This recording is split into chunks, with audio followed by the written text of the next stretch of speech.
አሁን 12ኛ ክፍል ልትፈተኑ ከሆነና አልፋለሁ አላልፍም የሚል ስጋት ካለባችሁ አንድ የኔን ስቶሪ ሲልንገራችሁ። እኔ 12ኛ ክፍል ማትሪክ አልመጣልኝም፣ ግን አዲስ አበባ ዩኒቨርሲቲ በኢንፎርሜሽን ቴክኖሎጂ ተምሬያለሁ።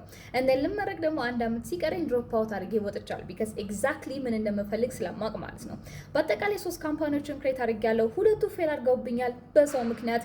አሁን ደግሞ አንደኛው ትልቅ ኢምፓክት አለው። በጣም ብዙ ድርጅቶች ጋር በጣም ስመጥር ከሚባሉ ሰዎች ጋር ሰርቻለሁ። ኤንድ ኦልሞስት 90% የሚሆኑት እነዚህ ድርጅቶች አንዳቸውም ዲግሪ አልጠየቁኝም። ኦንሊ ኖን እኔ ህይወቴ እዚህ ቦታ እንድደርስ ያደረገኝ ነገር ያለኝ ክህሎት ነው። ስለዚህ 12ኛ ክፍል ተምራችሁ ውጤት እንኳን ባይመጣ ህይወታችሁ እዛ ጋር ያቆማል ማለት አይደለም። አሁን ላይ አይምሯችሁ ክፍት ነው ብዬ አስባለሁ። ምክንያቱም ድሮ እንዴት ምናምን ነገር ይባላል። ይሄን ደግሞ ስላችሁ ትምህርት ጠል ሁኑ ማለት አይደለም። what I'm trying to say is አብዛኛው ሰዎች 12ኛ ክፍል ማትሪክ አልመጣልኝም ብለው ራሳቸውን ራሱ የሚያጠፉ ሰዎች ስላሉ ማለት ነው። ስለዚህ 12ኛ ክፍል ማትሪክ ማለት አንዱ የህይወት ፕሮሰስ ውስጥ ያለች ነገር ናት፣ ወይም ደግሞ አንዱ ማለፍ ያለባችሁ ነገር ነው እንጂ የህይወታችሁ መጨረሻ ነው ማለት አይደለም። ከምንም በላይ ደግሞ እምነት እንዳለው ሰው የምትንቀሳቀሱ ከሆነ ኤቭሪ ሪጀክሽን ኤቭሪ ፌሊየር ለእናንተ በኋላ ትልቅ ሰክሰስ ስለሚሆን ተስፋ መቁረጥ የለባችሁም።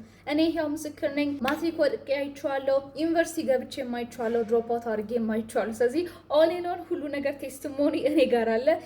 እኔን ደግሞ የምትከታተሉ ከሆነ ሶሻል ሚዲያ ላይ ህይወቴን ሁሉ ነገር አንፊልተርድ የሆነውን ነገር እነግራችኋለሁ። ስለዚህ ለዛም ነው እኔ ያው ምስክር ነኝ የምላችሁ። ድንገት ላልገባችሁ ሰዎች እኔ ትምህርት ጠል ሁኑ እያልኩኝ ሳይሆን ግን የሀገራችን ሲስተም እንደምታውቁት ነው። የምትማሩት ነገር እና ማርኬቱ የሚፈልገው ነገር አንድ አይደለም።